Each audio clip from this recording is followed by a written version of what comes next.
Keşfedilmemiş boyutlardan ve paradokslu gerçekliklerden oluşan bir kozmosta yaşıyoruz. Biz bir algı seviyesinde yaşıyoruz.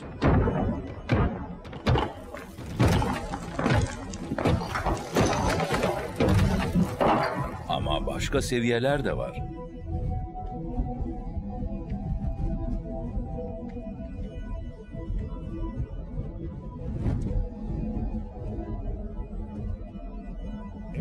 Kimi zaman bir araştırmacı o diğer seviyelerden birine açılan bir kapıya rastlar.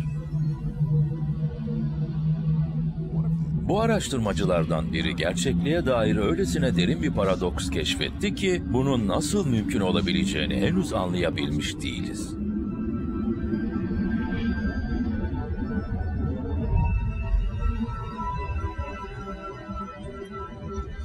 Evren.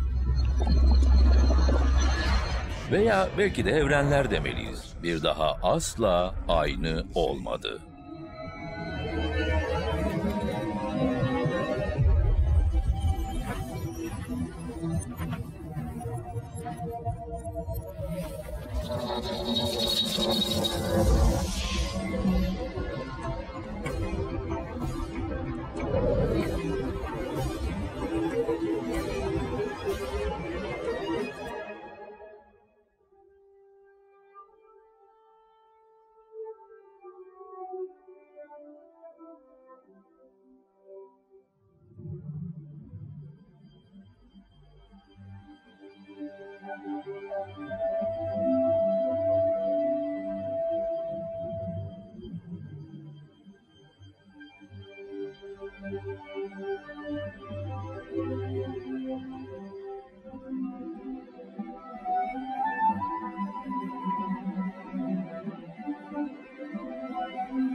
Kozmos, yeni dünyalar.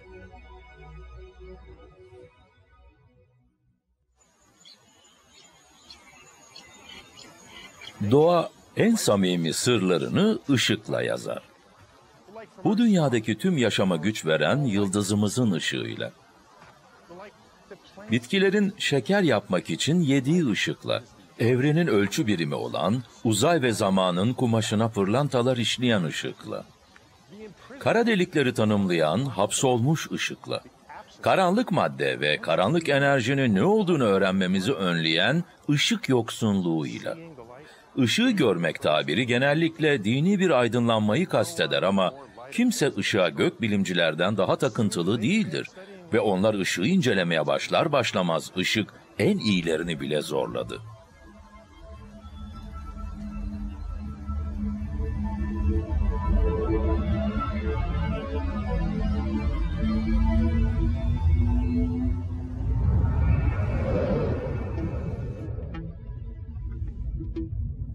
Örneğin Isaac Newton'u ele alalım.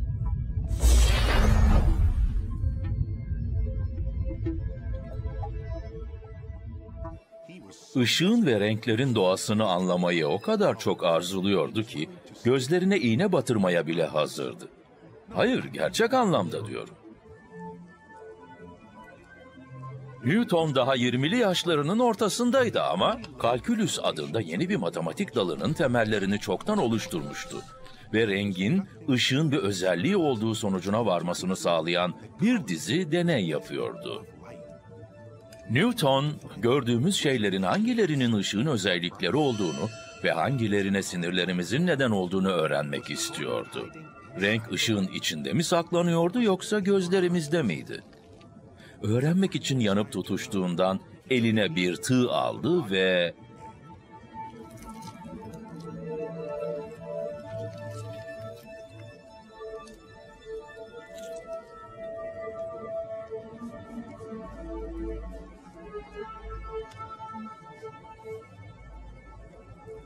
Newton dikkatle şunu not etti. Deneyi ışık dolu bir odada yaparsa Gözleri kapalıyken bile göz kapaklarının arasından biraz ışık giriyordu ve büyük, geniş, mavimsi bir daire görüyordu. Acıyı düşünürsek büyük bir sonuca benzemeyebilir. Ama Isaac Newton, bunun gibi basit ev yapımı deneylerle gök kuşaklarını ve beyaz ışığın kendi içinde bir renk paleti sakladığını açıklayan ilk insan oldu. Çoğu insan Newton'un incelediği olayları sadece hayatın işleyişi olarak görüyordu. Bir elmanın düşmesi, bir ışık huzmesinin camdan içeri girmesi gibi. Newton'un büyüklüğünün kaynağı sıradan şeylerin nedenini ve nasılını sorgulamasıydı. Newton şunları sordu. Işık neden yapılmıştı? Işığı en küçük bileşenlerine ayırabilseniz ne görürdünüz? Newton ışığın düz çizgiler halinde hareket ettiğini fark etti. Gölgelerin kenarları başka nasıl açıklanırdı?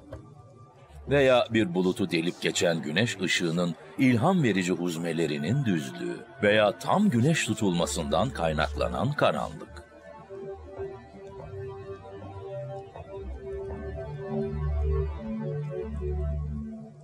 Newton bu gözlemlerden yola çıkarak ışığın bir parçacık akışından ya da kendi deyimiyle taneciklerden meydana geldiği mantığını yürüttü. Bir ışık huzmesinin gözün retinasına çarpan bir mermi akışı gibi olduğunu düşündü.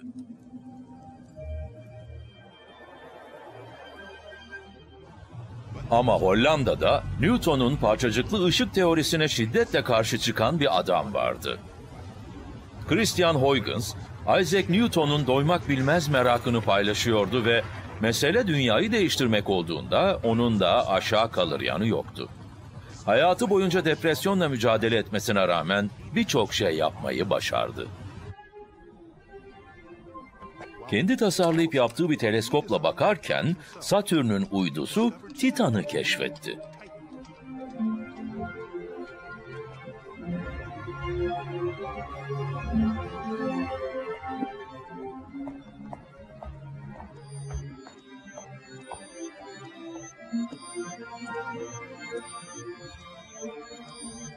Huygens, sarkaçlı saati icat etti. Zamanın tek düze ilerleyişini doğru ve mütemadiyen ölçecek bir yay çizen bir sarkaç oluşturmak için gerekli matematiksel formülleri hesapladı. Huygens birkaç şey vaat edebileceğini düşündüğü yeni bir makinenin prototipini çizdi. O buna büyülü fener diyordu. Birkaç yüzyıl sonra gelişerek çalışan bir film projektörüne dönüşecekti. 17. yüzyılda Christian Huygens bir film fikri üretmişti bile. Muhtemelen kasvetli mizacının etkisiyle.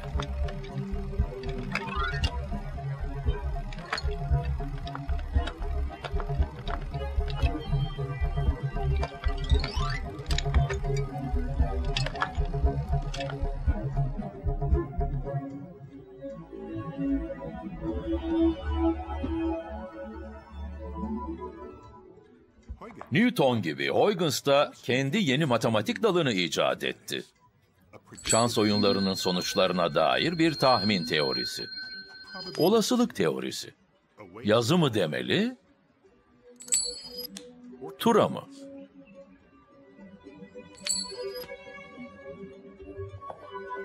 Ve tıpkı Newton gibi Christian Huygens'ın da bir ışık teorisi vardı ama onunki çok farklıydı.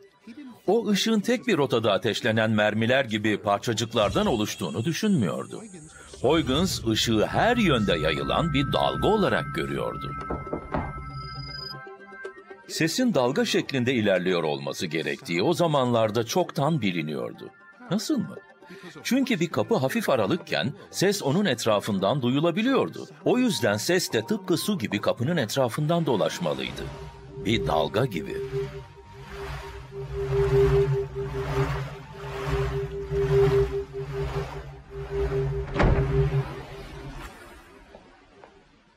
Huygens, ışığın sesle aynı şekilde hareket ettiğini düşündü. Dalgalar halinde yayılarak.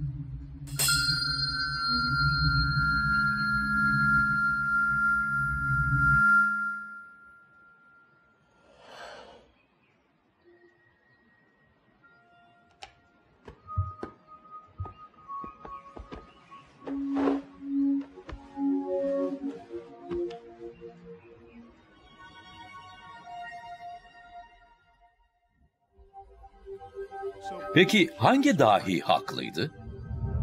Işığın parçacık mı yoksa dalga mı olduğu sorusunun cevabının karmaşık olduğu anlaşılacaktı. Şimdi sıra Thomas Young'ta. Işığın merkezindeki muammayı ortaya çıkaran ve bildiğimizi düşündüğümüz kozmosun kumaşını söken adam. Benimle bilim tarihindeki en büyük gizemlerden birine gelin. Bu hemen her şeyi yapabilen bir adamın hikayesi. Thomas Young işte böyleydi. 1500 yıl boyunca kimse Mısır hiyerogliflerini çözememişti.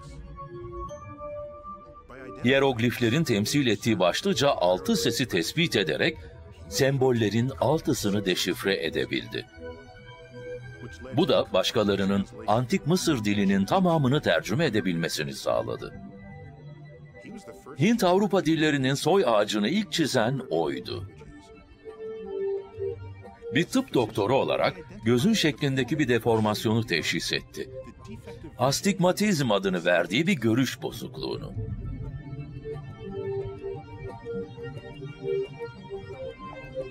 Fiziği hala içinde yaşadığımız çıkmaza sokan şey ise Young'ın bir deney tasarımıydı. Basit görünüyor değil mi? 3 parça karton böyle bir felaketi nasıl harekete geçirebildi? Bunun gibi yeşil tonlu bir cam sadece yeşil ışığın geçmesine izin verir. Böylece yarıklardan ışığın sadece tek bir rengi yani frekansı geçer. Bu neden mi önemliydi? Çünkü üst üste binen birçok rengin Huygens hayal ettiği girişim örüntüsü adı verilen ışık dalgasıyla sonuçlanacağını varsayıyordu. Işığın son karton parçasında nasıl bir şekil oluşturacağını görmek için tek rengini 2 ayrı yarıktan geçirdi. Işık parçacık olsa, tekil ışık parçacıklarının yarıklardan geçtikten sonra karşı duvarda oluşturduğu 2 belirgin ışık öbeği görmeyi beklerdiniz. Ama öyle olmadı.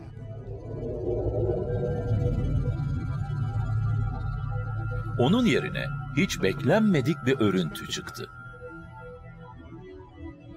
2 dalga üst üste binince veya birbirine girişince oluşacak bir örüntü.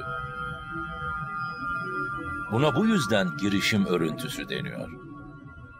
Young ışığın aslında dalga olduğunu göstermişti.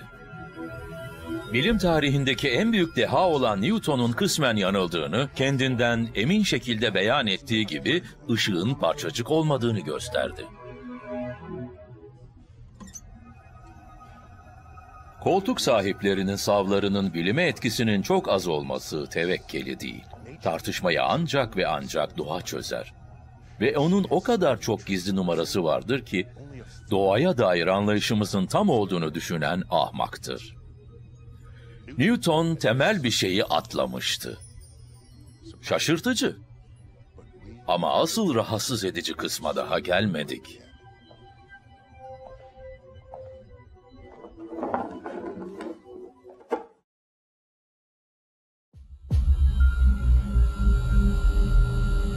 Thomas Young uzun bir fitili olan bir saatli bomba bırakmıştı.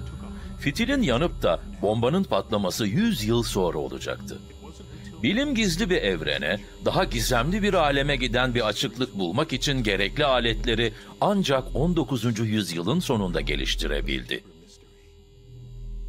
Kaşif'in hayretini kendi sesinden dinleyebilirsiniz.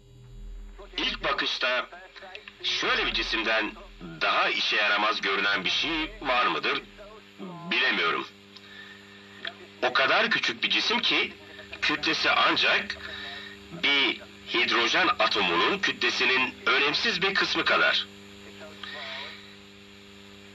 Hidrojen atomunun kendisi o kadar küçüktür ki bu atomlardan dünya nüfusu kadarı bile bilimin o zamanlar bildiği hiçbir yöntemle tespit edilemeyecek kadar küçük olurdu. Bu ses, neredeyse 100 yıl önce zamanda donmuş bu ses dalgaları topluluğu J.J. Thomson'a ait. Katot ışını deneyinde elektronu keşfini anlatıyor.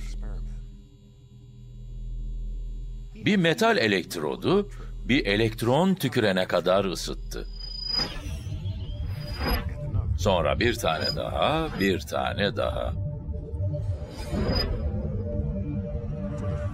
Atomun bir temel parçacığı ilk kez görünür kılındı. Bilim, doğanın en saklı tuttuğu sırların olduğu kasaya giriyor. İşte o zaman vaziyet gerçekten acayipleşmeye başladı. Maddenin en küçük birimi olan atomların bile elektron gibi daha da küçük bileşenleri varsa, aynı şey ışık için de geçerli olabilir miydi? Işığa ilgileri hiç tükenmeyen bilim insanları, onun daha da küçük birimlerini izole etmenin yöntemlerini geliştirmek için yola çıktı. Bunun aynanın içine açılan geçit olduğu anlaşıldı. Bilinen fizik kurallarının geçerli olmadığı bir harikalar diyarının eşiği geçildi. İlk kez en küçük ışık birimini izole edebildiler. Tek bir fotonu. Ve Young'ın çift yarık deneyini yepyeni bir seviyede yapabildiler. Sağ yarıktan ya da sol yarıktan izlediği tam rotayı takip edebildiler. Fotonun en uzaktaki duvara gitmek için sağ yarıktan mı, sol yarıktan mı geçtiğini mümkün olan en iyi yerden izlemek için aracımızı kenara çekeceğiz. Sol yarık, sağ yarık. Yine sağ yarık, sol yarık. Onları bütün gün izlersek bu örüntü rastgele olur ama iki yarıktan da yarısı geçer.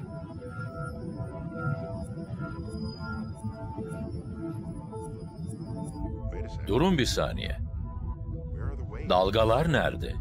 Young'ın girişim örüntüsü nerede? Tuhaflık işte burada başlıyor. Görmek üzere olduğunuz şeyi açıklayamam. Çünkü onu henüz dünyadaki kimse anlamadı. Bunu sindiremeyecekseniz, birazdan olacaklar sizi hiç memnun etmeyecek. Keşfettiğimiz mümkün olan en küçük ölçekte, kuantum evreninde, sadece gözlem eylemi bile gerçekliği değiştirir. Tamam fotonlar, gelmeye devam edin. Bu sefer bakmayacağımıza söz veriyoruz. Buna inanmayacaksınız ama sadece fotonların hangi yarıktan geçtiğini izlemeyerek bile uzak duvardaki örüntüyü değiştirebiliriz. Çılgınca geldiğini biliyorum ama yapılan her deneyde sonuç, deneyin gözlemlenip gözlemlenmediğine göre değişiyor.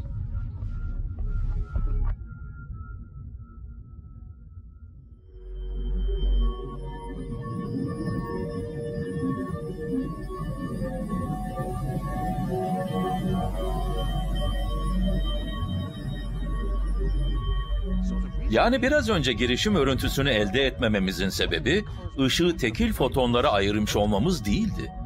Fotonların hangi yarıktan geçtiğini gözlemlemekte olmamızdı. Foton birinin izleyip izlemediğini nereden bilebilir ki? Fotonun gözleri yoktur. Fotonun beyni yoktur. İzlendiğini nasıl bilebilir? Tek bir fotonun karmaşık bir teknoloji kullanmadan görülemeyecek kadar küçük olduğu sonucuna varmak makul olur. Bu makine, narin fotona şiddet uygular, onu değiştirir. Fakat bu, fotonların neden bizi izlerken parçacık gibi, izlemezken dalga gibi davrandığını açıklamıyor. Işık temelde bir parçacıksa biz onu gözlemlesek de gözlemlemesek de asla dalga örüntüsü yaratmamalıdır. Tekil fotonlar grup olarak dalgalardan girişim örüntüleri yaratmak için nerede yer almaları gerektiğini nasıl bilebilirler? Kuantum fiziğinin merkezindeki çıldırtıcı muamma işte bu. Isaac Newton'la Christian Huygens hem eşit derecede haklıydı hem eşit derecede yanılmıştı. Işık hem dalgadır hem parçacıktır. Hem de ikisi de değildir. Biz gözlem yapana değin foton, olasılık kanunlarının yönettiği bir belirsizlik halinde var olur. Biz onu gözlemlediğimizde bambaşka bir şeye dönüşür. Christian Huygens olmasa kuantum evreninde kaybolurduk. Onun olasılık teorisi şimdi bile kuantum gerçekliğinin kanunlarını kavramak için elimizdeki tek anahtar.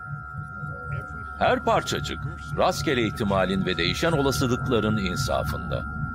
Bunu düşünmek, bir optik illüzyona bakmak gibi.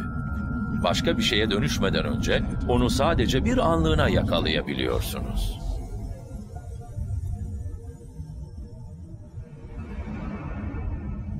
Kuantum evreninde dünyamızın kanunlarının yerini bildiğimiz en küçük ölçekte geçerli olanlara bıraktığı keşfedilmemiş bir bölge var. Günlük deneyimimizden ayrılıyorlar. Bizimkinden farklı kuralları olan bir dünyayı nasıl düşünebilir insan? Kolay değil. Bu yüzden sizi öyle bir sıçramayı yapmanın sadece mümkün değil, zorunlu da olduğu bir yere götürmek istiyorum. Bizimkine çok benzeyen bir dünya. Tek farkı var.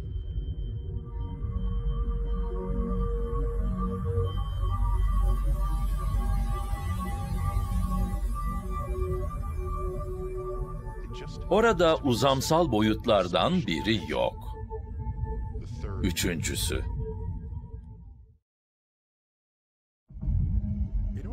Kuantum kozmosuna girmek için başka bir boyutu hayal edebilmemiz gerek.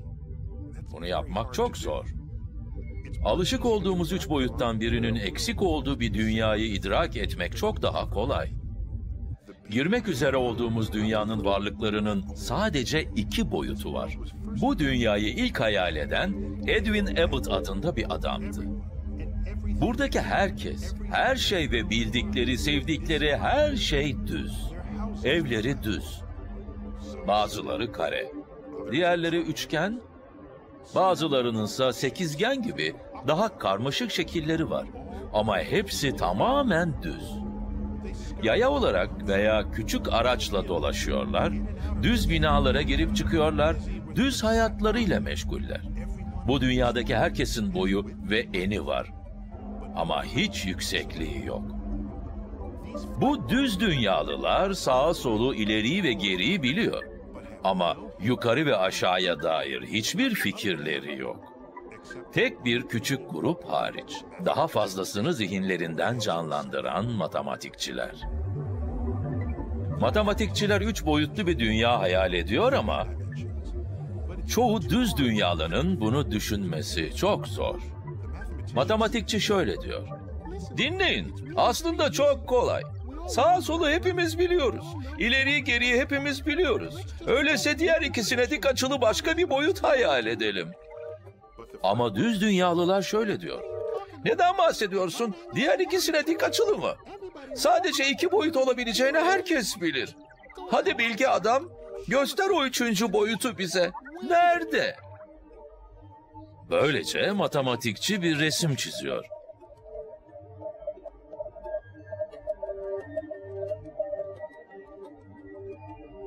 Zavallı öğretmen. Matematikçileri kimse dinlemez.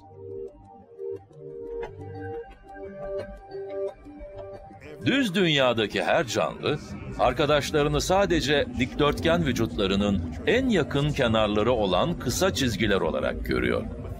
Ama bir düz dünyalının iç organları korkunç bir kazayla veya otopsiyle ortaya çıkmadıkça daima gizemli kalıyor. Sonra bir gün biz çıka geliyoruz. Merhaba. Nasılsınız? Ben 3. boyuttan bir ziyaretçiyim. Merhaba. Ufaklığa üzülüyorum. Benim selamım ona kendi düz bedeninden yayılıyormuş gibi geliyor. İçinden gelen yabancı bir ses. Çünkü yukarıdan hiçbir şey gelemez. Bu dünyada yukarısı diye bir şey yok. Benim gibi 3 boyutlu bir canlı, dünyada sadece ayaklarımın düzlemin yüzeyine değdiği yerlerde var olabilir. Kusura bakma ufaklık. Bunun sana ne kadar tuhaf geldiğini biliyorum. Endişelenme. 3. boyuta son derece güvenli bir yolculuk yapacaksın. Sana hiçbir şey zarar vermeyecek.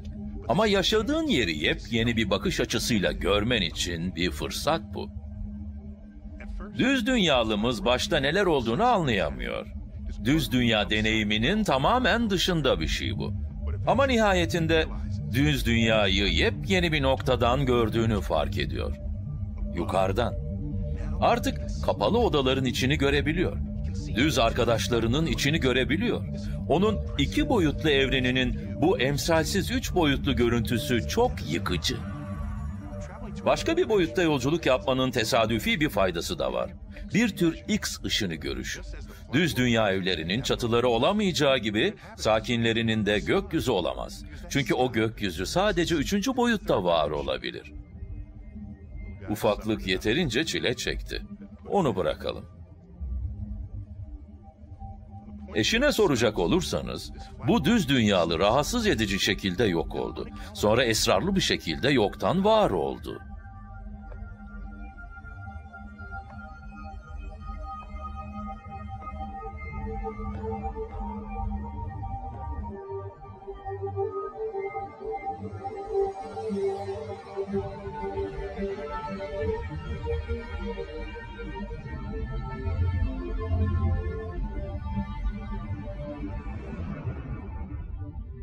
Evreni içinde rahat ettiğimiz 3 boyuttan daha az boyutta hayal etmek daha kolay.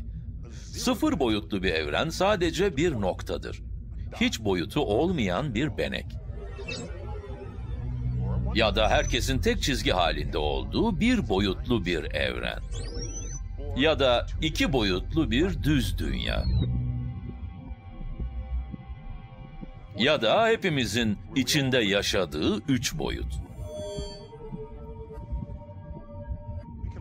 3 boyutlu bir dünyayı hayal edemeyen 2 boyutlu canlıların cahilliğine gülebiliriz ama mesele kuantum gerçekliği olunca o kabiliyetsizlik bizim yaşadığımız sorunları andırıyor.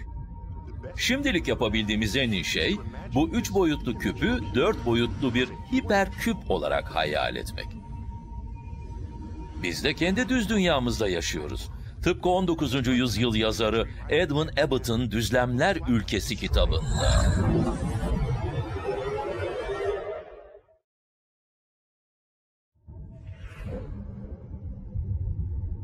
Bir araştırmacının Matrix'i gizleyen perdede bir deliğe rastlaması çok nadir bir olaydır.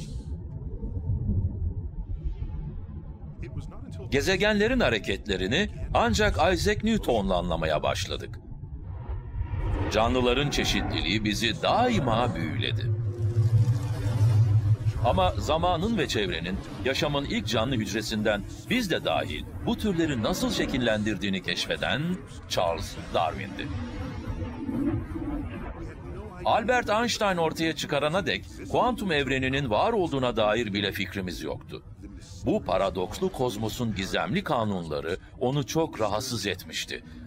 Ve bunları biz de henüz anlayamadık. Merkezinde ışık hızını ihlal ediyor gibi görünen bir ilişki vardı. Modern fizik ve gerçekliğin bel kemiğini. Bir kuantum ışık paketi olan bu mavi foton ikiye ayrılacak. Enerjisini bölüp bir çift kırmızı foton olarak ortaya çıkacak. Bu yeni kırmızı fotonlar en temel fiziksel anlamda evli veya kuantum fizikçilerinin tabiriyle dolanık. Uzayda ve zamanda birbirlerinden ne kadar uzağa gitseler de aralarındaki bağ devam edecek. Platon'un antik Yunan dönemindeki aşk tasvirine benziyor. Tek bir varlık ikiye bölünüyor ve ayrılıyor. Varlıklarının geri kalanı boyunca her biri diğerinin biricik ruh eşi olarak kalıyor. Yalnızca eşlerinin iç yaşamına uyumlular. Bütün bir evren aralarına girse bile. Bir fotonun dönüşünü gözlemlerseniz, dolanık eşinin dönüşünü anında öğrenirsiniz. Bu belli fotonlara özgü bir şey değil. Bildiğimiz kadarıyla bu bir kural. Böyle uzun mesafeli ilişkiler evrenin tarihi boyunca devam etmiş.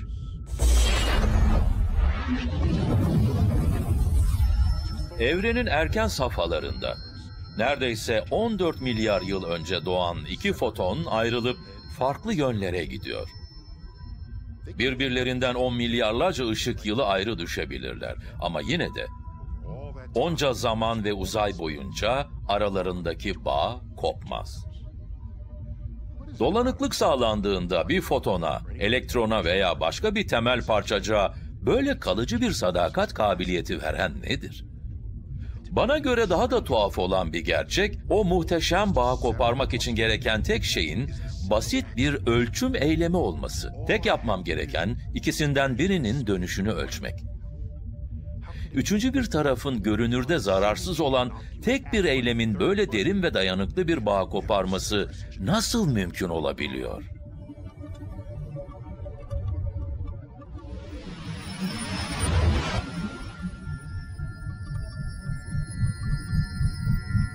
İşte orada, kozmik çiftimizin yarısı. Şu anda bize milyarlarca ışık yılı uzakta bir yerde onun ruh eşi aniden farklı bir şey hissediyor. Heyecan kayboluyor. Aralarındaki bağ koptu. Artık birbirlerine dolanık değiller. Onları gözlemlemeye dair basit eylemimiz, zamanın başlangıcından beri devam eden bir evliliği mahvetti. Ama bu nasıl olabilir? Üstelik tek çılgınca olan bu değil. Eşine bir kozmos uzakta olan bir foton, evren boyunca bir ayrılık mesajı gönderip, diğer fotonun onu anında ışık hızının taşıyabileceğinden daha hızlı şekilde almasını nasıl sağlayabildi?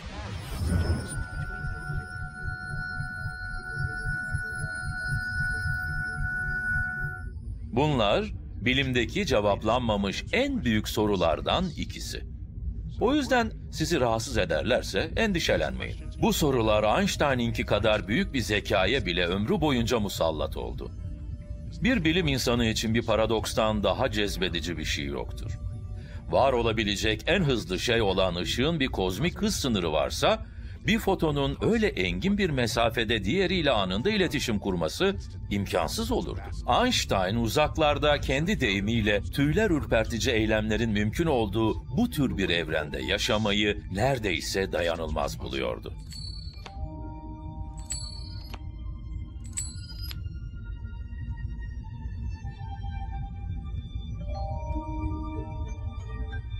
Çift yarık deneyindeki parçacıkları hatırlıyor musunuz? Ya sağ ya da sol yarığa giriyorlardı. O seçimler sadece rastgele şans eseriydi ama rastgele şans bile belli kurallara uymak zorundadır. Huygens olasılık teorisinin ve yazı tura veya zar atmadaki ihtimalleri hesaplamanın temeli budur. Einstein olasılık teorisini dolanık protonlar problemine uyguladığında çok huzursuz oldu. Bu fotonlar ışık hızını arsızca ihlal edebiliyorsa, evren ve yaratılmış her şey, doğa kanunlarının çiğnenebileceği bir kumarhaneden ibaret demekti. Einstein, bu huzursuzlukla zarın bizim henüz anlamadığımız bir şekilde hileli olduğu fikrine tutunarak baş etti. Bu yoldan daha önce geçmiştik. 100.000 yıldan uzun süre önce atalarımız ateşi ehlileştirdi. Ateşin ne olduğunu bilmiyorlardı ama yine de bir medeniyet kurmak için onu kullandılar. Kuantum fiziğinde de durum böyleydi. Bilimsel veya teknolojik anlamda sayısız pratik uygulamasını kullanmak için onu anlamanıza gerek yoktu.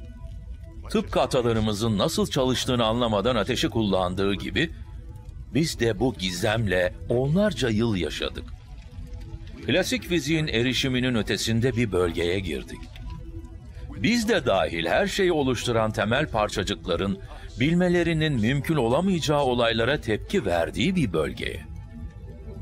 Kuantum evreninin kanunsuz kumarhanesinde nesnel gerçeklik diye bir şey yok.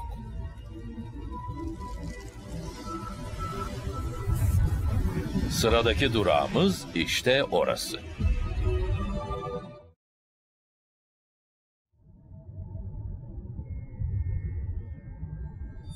Biz atomlardan oluşuyoruz. Tuhaf kuantum evreni içimizde. Keşfedilmemiş uydular tarafından çekiştiriliyor, imkansız büyüsünü yaşamın ve deneyimin her seviyesinde sergiliyor. Bu nedir? Bir yıldız topluluğu mu? Yoksa başka bir şey mi? Işıktan oluşan bir görüntüyü gözlerinize gönderiyoruz. Tam şu anda retinanıza ulaşıyor. Retinanızdaki hücreler kimyasal olarak değişiyor çünkü bazılarını fotonlarla uyarıyoruz. Retinanız bu değişiklikleri çok kısa süreliğine depoluyor. Şimdi de sıradaki foton yağmuruna hazırlık için onları siliyor. Retinanız hepsini tespit etmiyor, edemez. Size doğru gelen fotonların sadece ufak bir yüzdesini algılıyor. Retinanızdaki hangi hücrenin bir foton yakalayacağını tahmin etmek imkansız. Görme duyumuz kadar hayati bir şey söz konusu olduğunda bile elimizdeki tek şey olasılıklarımız. Şimdi size daha çok foton fırlatıyoruz. 500.000 kadar. Baktığınız şey ne? Başka bir yıldızın yörüngesindeki bir gezegenin yüzeyi mi? Kesin olarak bilmek için hala daha çok fotona ihtiyacımız var. Birkaç milyon veya daha fazla. Ancak o fotonların tamamını 10 milyonlarcasını size doğru gönderdiğimizde gerçeklik şekil almaya başlıyor. Zamanla olasılıklar olabilirliklere, olabilirlikler de kesinliklere dönüşüyor. Peki gerçekten kesinlik diye bir şey var mı? Her şey, görme duyumuz bile olasılıklarla yönetiliyorsa, herhangi bir mutlak gerçeklik olabilir mi?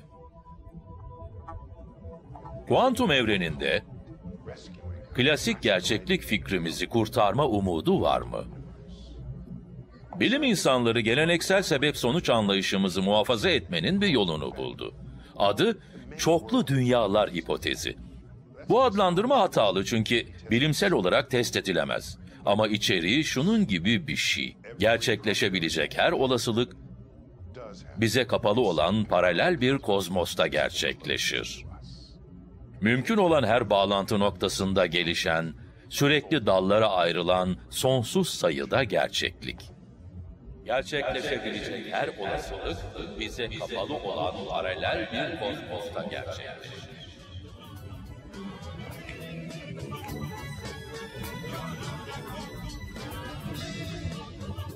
Veya olasılığın kendisi de bir illüzyon mudur? Cahilliğimizin bir hayaleti midir?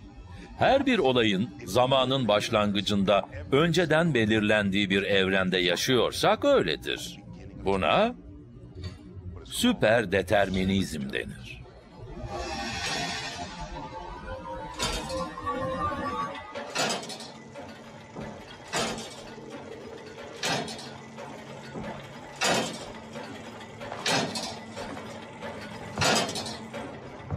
Süper determinist bir evrende antlaşmaların felaket düzeyindeki başarısızlığı, bir hapşırık, dinozorları yok eden asteroid, belli bir çiçeği tozlayan belli bir arı. Şu an beni dinliyor olmanız. Bütün bu olaylar evrenin başladığı anda, evrenin bir misketten daha büyük olmadığı bir zamanda uygun adımda harekete geçirildi.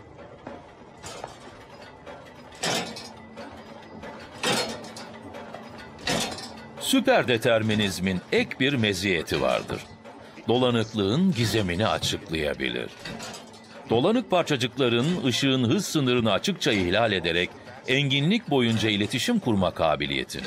Süper determinist bir kozmosta galaksilerle birbirinden ayrılmış dolanık eşler dönüşlerini değiştirmek için birbirlerinden haber almaya ihtiyaç duymaz. Öyle yapmak en baştaki o belirli anda onların kaderine yazılmıştır. Eşlerinin de öyle. Onlardan birini gözlemleyerek bağlarını koparan davetsiz misafirin de öyle. Düşünsenize, bütün bu olaylar ve daha trilyonlarcası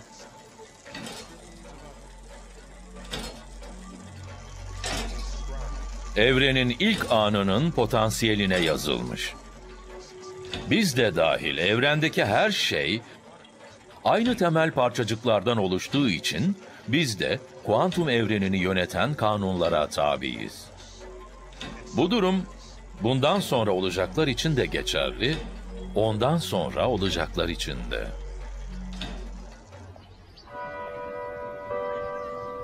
İyi haber şu ki, süper determinizm dolanıklık gizemi için bize bir çözüm veriyor. Kötü haber şu ki, hepimizi eylemlilikten yoksun bırakıyor gibi görünüyor. Sadece otomatik şekilde hareket ederek yaklaşık 14 milyar yıl önce bizim için yazılmış bir senaryoyu mu canlandırıyoruz? Üstelik onca zamandır kendimize o argümanda ne kadar akıllı, ne kadar bencil, ne kadar cesur olduğumuzu söylerken, kendinizle ilgili o küçük şeyi bir değiştirebilseydiniz. Özgür iradeden yoksun bir evrende determinist robotlardan mı ibaretiz?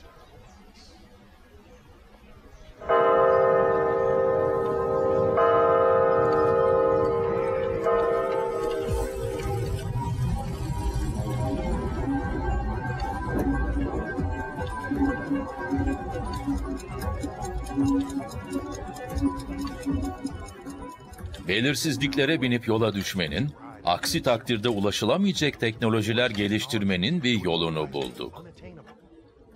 Bir kuantum saati yaptık. Asla kurmamız gerekmeyecek bir saat. Gelecek 15 milyar yılda sadece 1 saniye geri kalacak.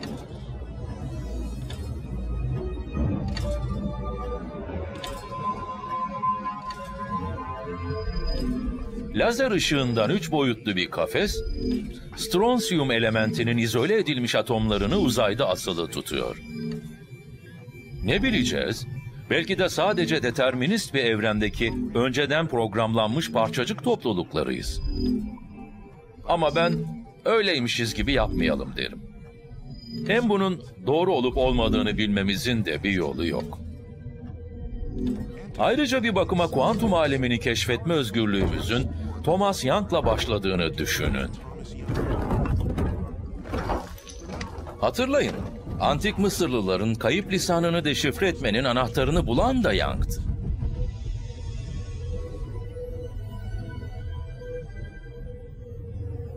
Kuantum şifrelemesiyle biri onları kırmaya çalıştığı anda yok olan kodlar yaratıyoruz. Kodun anahtarı dolanık fotonlar aracılığıyla gönderilebilir.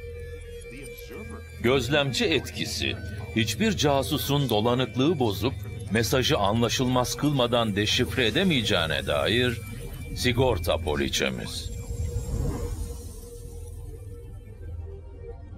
Bir fotonun aynı anda nasıl hem parçacık hem de dalga olabildiğini hala bilmiyoruz. Bilimin sevdiğim yanı, belirsizliğe biraz müsamaha göstermemizi istemesi. Cahilliğimiz söz konusu olunca, tevazuyla yaşayıp deliller gelene kadar bir yargıya varmamamızı gerektirir. Bunun bildiğimiz çok az şeyi, gerçekliğin yeni lisanlarını aramak ve deşifre etmek için kullanmamızı engellemesi gerekmez. Bu engin kozmosta hepimiz düz dünyalılarız. Bilim, yukarıda olanı hayal etme ve bulma gayretidir.